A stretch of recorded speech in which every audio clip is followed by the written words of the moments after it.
Kita percaya bahwa Dia akan melanggar banyak perkara yang tidak pernah kita bayangkan. Amin. Amin. Makanya kita selalu terbuka atas setiap rencana Tuhan dalam kehidupan kita. Amin.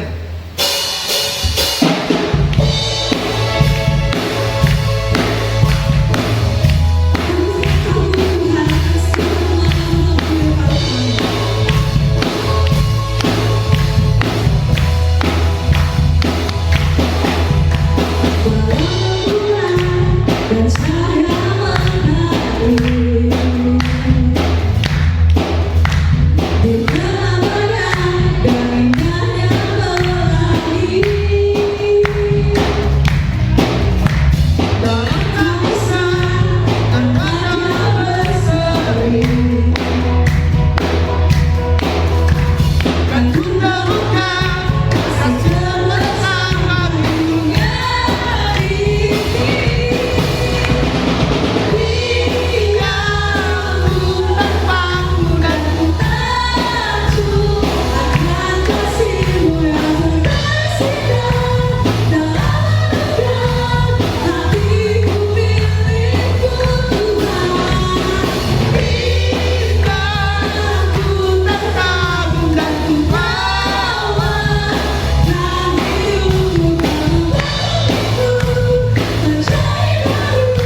Dan kita percaya bahwa Dia Allah yang setia. Amin. Amin.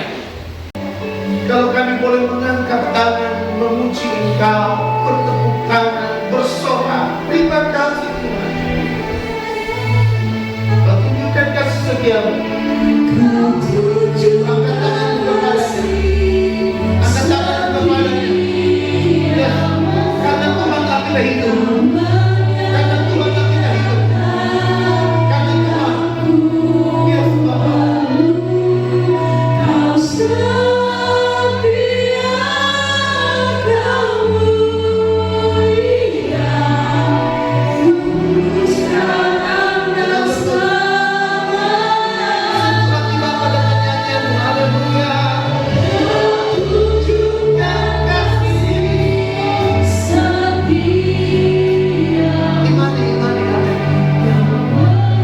Amin. Imani, amin. Kita masih hidup.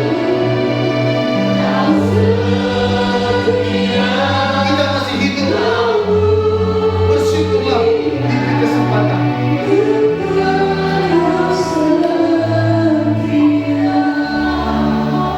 Hanya karena kesetiaan-Mu lah kami hidup.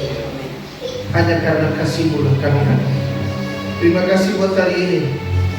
Kami boleh beribadah dan hendak mendengarkan firman.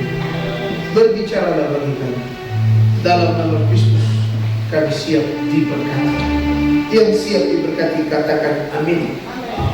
Oke, kita buka Lukas 10 ayat 25 sampai 37. Tema khotbah pagi hari ini bicara tentang sama-sama menghidupkan. 1, 2, 3. Sama-sama menghidupkan.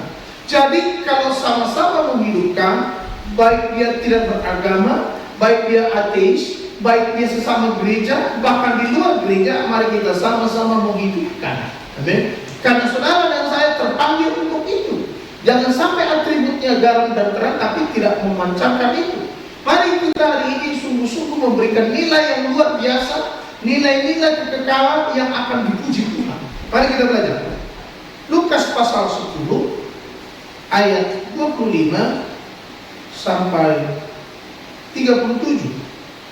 Di situ ditulis tentang apa? Orang Samaria yang murah hati. Kita belajar sama-sama 1, 2, 3. Pada suatu kali berdirilah seorang ahli Taurat untuk mencobai Yesus. Katanya, Guru, apa yang harus kuperbuat untuk memperoleh hidup kekal? Pertanyaannya bagus kan? Betul nggak? Bagus kan? Guru, bagaimana caranya aku memperoleh soe itu? Ya, karena Diosnya sudah hebat. Dia ahli Taurat, berarti merotok tentang teologi. Dia ngerti hukum-hukum Taurat. Nah sekarang dia ingin menanjak ke satu tempat yang lebih baik lagi, yaitu soe bersama dia. Pertanyaannya bagus, ya kan? Pertanyaannya luar biasa. Guru, apa yang harus kuperbuat untuk memperoleh hidup yang kekal? Ayat 26 bersama-sama. Jawab Yesus kepadanya, apa yang tertulis dalam hukum Taurat? Nah Tuhan tantang, lu udah baca apa? Kamu sudah renungkan apa? Masa sudah udah tahu lo nanya? Berarti ada jebakan. Bilang ada jebakan. Ya dan banyak di dunia ini, di kolom langit ini, bahkan di sekitar kita ada jebakan. Bertanya untuk menjebak. Ya kan? Yesus bisa menjawab karena dialah segalanya. Amin. Perhatikan baik-baik. Dibilang apa yang tertulis dalam hukum Taurat? Apa yang sudah kau baca? Apa yang sudah kau gumuli? Ahli Taurat nanya. Bayangkan ini. Tapi Yesus dengan segala kebaikan kemurahannya dia jawab, apa yang tertulis dalam hukum Taurat? Terus apa? Sama-sama. Apa yang kau baca di sana?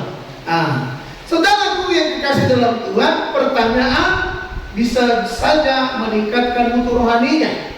Pertanyaannya karena banyak anak-anak muda harus banyak bertanya, idealisnya harus kuat. Maka ketahuan kamu suka baca. Suka baca. Kalau orang yang suka baca, dia pasti bisa menjawabnya. Bapak Ibu yang dikasih dalam Tuhan, kalau saudara mau menghidupi orang lain, banyak belajar. Kira-kira kiri kanan belajar. Oke? Kalau kau ingin menghidupi orang lain dengan kemampuanmu, kemampuanmu, waduh, banyak belajar. Ketika orang bisa mendengar jawabanmu dengan kata gue ikut lu. Amin. di hati saudara. Lalu dia bilang begini, apa yang kau baca di sana? Ayat 27 sama-sama. Jawab orang itu, kasihilah Tuhan Allahmu dengan segenap hatimu, dan dengan segenap jiwamu, dan dengan segenap kekuatanmu, dan dengan segenap akal budimu, dan kasihilah sesama manusia seperti dirimu sendiri. Orang ini jawab lengkap, bilang kira-kiranya lengkap banget jawabannya. Perhatikan, lanjut, dibilang ayat 28 sama-sama. Kata Yesus kepadanya, jawabanmu itu benar. Kamu kerjakan, kamu hidup. Kamu bisa kerjakan, kamu hidup.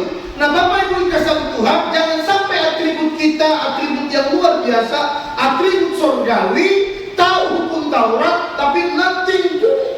Nggak ada yang bisa kita kerjakan, tidak ada yang bisa kita andalkan, bahkan tidak ada yang bisa kita puji-puji. Dengan baik nih, ini yang kita perkuat. Ya, lanjut baca ayatnya. Selanjutnya kata Yesus kepadanya, jawabmu itu benar, perbuatlah demikian maka engkau akan hidup. Kalau saudara mau hidup, bahasa yang kedua ini adalah jangan cuma hidup di kolong langit, tapi hiduplah di surga. Katakan amin.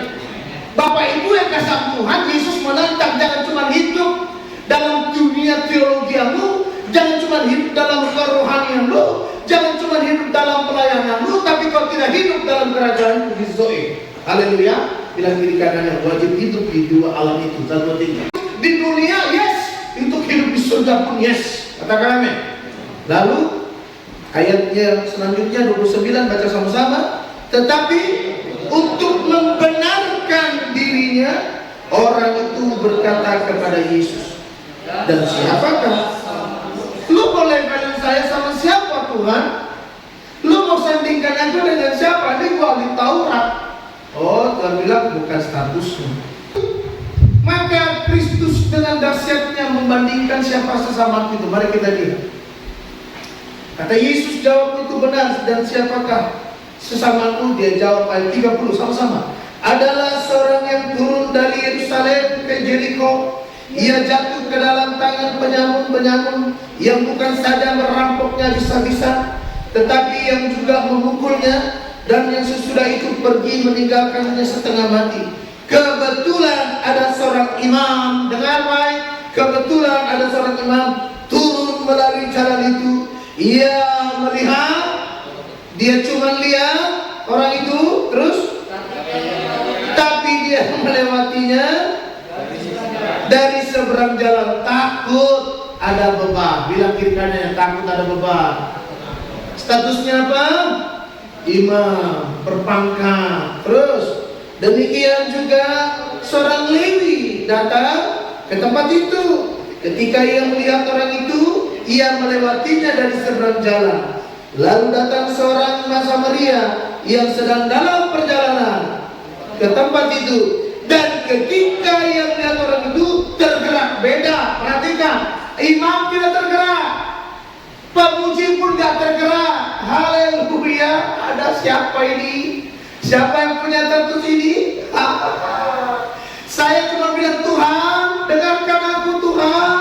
Apapun statusku, mau ada tidak ada uang, aku akan tetap berbuat baik, aku akan tetap menolong pendeta-pendeta, karena mereka sudah kenal aku, kenal tentang apa yang kulakukan, tentang kemurahan hati dari gereja GKRI. Haleluya. Ada menyelasinya. Tapi hatiku Tuhan, hati Kristus. Perhatikan baik-baik. Waktu saya baca ayat ini, saya mau. Orang Samaria tidak ada hubungannya dengan imam. Orang Samaria tidak ada hubungannya dengan orang Lewi. Jauh banget, statusnya jauh banget. Bapak Ibu, kenapa perbuatan baik itu selalu dengan orang-orang di luar itu? Saya heran, karena apa? Hati Kristus pasti ada, satu tiga. Saya dengan ibu akan berangkat, Bapak Ibu. Harusnya berangkat selesai ibadah ini, tapi tidak bisa keluar karena sudah di-sekat di mana-mana. Maka peraturannya adalah setelah saya tanggal 17 Mei. 18 Mei ulang tahun pernikahan kami itu berapa ya? 21 tahun. Wih. Tanggal 18 Mei ulang tahun pernikahan kami. Setelah itu kami berangkat. Disekat di mana-mana. Tapi saya bilang, Tuhan, hatiku tidak bisa disekat. Perbuatan baik aku mau seperti orang Samaria. Kiri kanannya bilang, biasakan tergerak hatimu. 1, 2, 3. Biasakan tergerak hatimu. 1, 2, 3. Amin. Kalau sudah tergerak hatimu itu, maka bangunannya adalah bangunan kasih. Saya ingat dengan khotbahnya si Evan. Apapun kesusahanmu, apapun masalahmu, jangan hilang identitasmu. Jangan sampai seperti imam, punya waktu untuk Tuhan. Hukum Taurat dia hafal, Kejadian sampai Wahyu mungkin dia hafal, tapi hatinya tidak terbangun. Pemuji Lewi, pemuji Tuhan. Bapak Ibu kalau buka Alkitab, di belakangnya ada ditulis di situ Samaria. Coba buka. Samaria itu ada penjelasannya. Ngeri sekali. Statusnya tidak baik. Huruf S kan di situ Samaria. Saudara bisa buka biar jelas. Samaria. Samaria di dalam kamus belakang saya ada tulisan Samaria. Samaria adalah ibu kota kerajaan Israel Utara sejak zaman Raja Omri. Pada tahun 722 sebelum Masehi disebut tentara Asyur, ya, penduduknya dicampur dengan bangsa-bangsa lain, sehingga juga agama dicampur. Dalam perjanjian baru, Samaria adalah daerah antara Galilea dan Yudea Selatan. Penduduknya sama-sama, penduduknya dibenci oleh orang-orang Yahudi karena perbedaan agama dan kebiasaan. Dibenci, tapi hatinya tidak membenci. Dibenci, tapi hatinya tidak stop untuk memberi. Dibenci, tapi hatinya tidak stop untuk berbuat kasih. Kata-katanya, saudara hidup untuk menghidup orang lain. 1, 2, 3. Kita hidup untuk menghidup orang lain. 1, 2, 3. Kita hidup. Amin. Saya nggak kenal Ibu Cipro. Saya nggak kenal dengan tadi. Hanya murid. Oh iya, gue ingat murid itu. Masih ada lagi yang tidak perlu saya share di sini, Bapak. Dengar Pak. Adakah hatimu? Lalu ada orang bilang gini sama saya, yang sudah pernah khotbah di sini. Pelayanan lu gila. Gue nggak bisa ikutin. Pelayanan lu udah masuk akal. Saya udah dengerin aja. Iya. Tapi yang lebih nggak masuk akal. Kok Yesus mau turun dari surga ya? Buat kita orang bodoh ini. Kok Yesus bisa turun ya? Lalu bilang ini, gue mau turun ya, gue mau mati di kayu salib dan bilang, pelayanan Yesus paling goblok dulu. Pelayanan Yesus paling tolol buat saya. Tapi dia lakukan nggak? Amin. Dia lakukan nggak? Dia lakukan. Maka contoh hilang. Bapak Ibu, aku khotbah begini, bukan itu yang mau saya singgung. Kebiasaan kita meresponi. Orang ini respon. Orang Samaria dibenci tapi hatinya tidak pernah putus untuk berbuat kasih. Ya, lo boleh benci gua. Ya, tapi hatiku akan terus berbuat baik. Dan perhatikan baik-baik. Kebetulan ada seorang imam turun, nggak bisa buat apa-apa. Lewi turun nggak bisa buat. Lalu datanglah Samaria yang dibenci itu, yang sedang dalam perjalanan ke tempat itu. Ketika ia melihat orang itu, tergeraklah hatinya oleh belas kasihan. Aku bertanya-tanya, ini orang apa ini? Sudah dibenci, agamanya beda, konsepnya berbeda, tidak ngerti hukum Taurat, tapi hatinya. Saya coba selidiki, siapa ini? Siapa ini? Lalu ayat 34 kita baca sama-sama 1, 3. Ia pergi kepadanya lalu membalut luka-lukanya. Sesudah ia menyirami dengan minyak dan anggur, kemudian ia menaikkan orang itu ke atas keledai, lekat tunggangannya sendiri, lalu membawanya ke tempat penginapan dan merawatnya. Sosialnya tinggi banget. Ada orang kepo, emang susahnya rasain. Jangan ada seperti itu di gereja ini. Jangan ada seperti itu. Kamu sudah tahu kesusahan jemaatmu, kesusahan tetanggamu, kesusahan kawanmu. Kalau kau tidak punya berbuat apa-apa, doakanlah. Dengan baik percayaan ini. Kalau kau tidak bisa berbuat apa-apa, doakanlah. Kalau kau tidak berbuat, tidak bisa berdoa, berikanlah tenagamu. Kalau kau tidak bisa memberikan tenagamu, bawalah supportmu. Kalau kau tidak bisa berbuat apa-apa, matilah kamu. Karena hanya orang mati yang tidak bisa buat apa-apa. Hanya orang mati yang tidak bisa melakukan apa-apa. Seperti Samaria yang mendukung ini pada kebencian, hinaan, ejekan, apa, tapi ditolongnya. Keesokan harinya ia menyerahkan 2 dinar kepada pemilik penginapan itu, katanya, rawatlah dia, dan jika kau belanjakan lebih dari ini, aku menggantinya. waktu aku kembali. Ayat 36 kita baca sama-sama. 1, 2, 3. Siapakah di antara ketiga orang ini yang menurut pendapatmu mulai dipancing logika berpikirnya? Lo ahli Taurat, lo sarjana, lo S2, lo STLR, lo profesor di bagian teologi. Aku mau buka cara berpikirmu, paradigmamu yang kuno itu, yang sempit itu. Siapakah di antara ketiga orang ini menurut pendapatmu? Logika mulai dibuka. Baca sama-sama. Adalah sesama manusia dari orang yang jatuh ke tangan penyamun itu. 37. Jawab orang itu, orang yang telah menunjukkan belas kasihan kepadanya. Terus kata Yesus, ini bahasa ketegasan. Lo mau hidup saya, pergi pulang. Saya tidak ada urusan dengan gereja-gereja lain. Tapi ketika beban itu seperti Samaria, just do it, kerjakan aja, Tuhan akan menolong. Katakan amin. Amin. Hati seorang Samaria tidak stop karena kebencian yang sudah ada di atribut hidupnya. Dia bilang gini, Yesus berkata, pergilah dan berbuatlah. Bapak Ibu, saya bagi berkat buat hari ini. Siapakah Samaria itu sesungguhnya? Siapakah orang yang sedang turun, yang dari perjalanan itu turun ke diri? Siapa ya? Perhatikan baik-baik, ini jawaban. Coba kita buka 2 Tesalonika 3 ayat 13.